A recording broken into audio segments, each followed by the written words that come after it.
Imagine being locked in a cage your entire life, never seeing the light of day or receiving the love and care you want and need the most. Unfortunately, this is the life that animals who are forced to participate in animal testing live. These animals have no choice but to live a life full of pain and loneliness. According to the Humane Society, all animal testing procedures have the potential to cause the animal physical and psychological distress and suffering.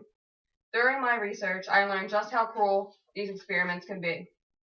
Today, I will discuss the harsh experiments these animals endure, how the animals live, and how little legal protection these animals have. The experiments that the animals are forced to endure are cruel and unjustified. According to the Humane Society, more than 115 million animals are used each year for animal testing. Animal testing is performed on many different types of species.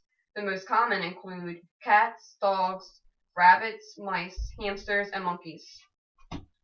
Although modern alternatives have been shown to save money and better teach students, millions of animals also suffer and die for classroom biology dissections and experiments. The federal government wastes taxpayers' money on cruel and misleading animal experiments rather than spending money on promising clinical studies. There are many different things that are tested on animals, including new drugs, cosmetics, and household cleaners. During these experiments, animals are often restrained using devices, sometimes for months, even the restraint is stressful and frustrating for animals. Behavioral experiments are often designed to cause distress to the animal, for example, by using electrical shocks.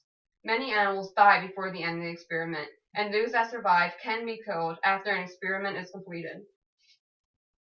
In addition to being forced to participate in such experiments, the animals also are forced to live their lives trapped in cages. As if the pain caused by experiments wasn't enough, animals used in testing also suffer physically and emotionally because of their living conditions. The harsh living conditions the animals endure cause physical stress on the animal's body. Because the animals are always trapped in small cages, they do not get the exercise needed to grow strong and healthy. In 2009, an undercover lab investigation disclosed that chimpanzees underwent so much psychological distress that they would rip out their own hair and bite their own wounds. These living conditions also cause emotional stress on the animals. Constant boredom, fear, and confinement causes ongoing emotional suffering for the animals. Like humans, animals have emotions and feelings, and the lack of love that they receive can cause the animal to have emotional stress. Now that we have discussed the experiments performed and the lack of freedom the animals experience, let's move on to the animals' legal rights. Animals used for testing and experiments have little to no legal protection. The Animal Welfare Act is the only United States federal law that covers animals used in research. This act requires that minimum standards of care and treatment be provided to certain animals used in research. Although this act provides minimal protection, inspections are not done in laboratories, meaning that mistreatment of the animals can happen at any time without anyone knowing. The United States Department of Agriculture, aka the USDA, must enforce the Animal Welfare Act. This means that animals that are not covered by the Animal Welfare Act, like birds, are allowed to be mistreated and uncared for. Also, the USDA only has 115 inspectors to oversee more than 7,750 facilities, which means that sufficient inspections and regulations are impossible. As we have learned, animals used for testing suffer tremendously.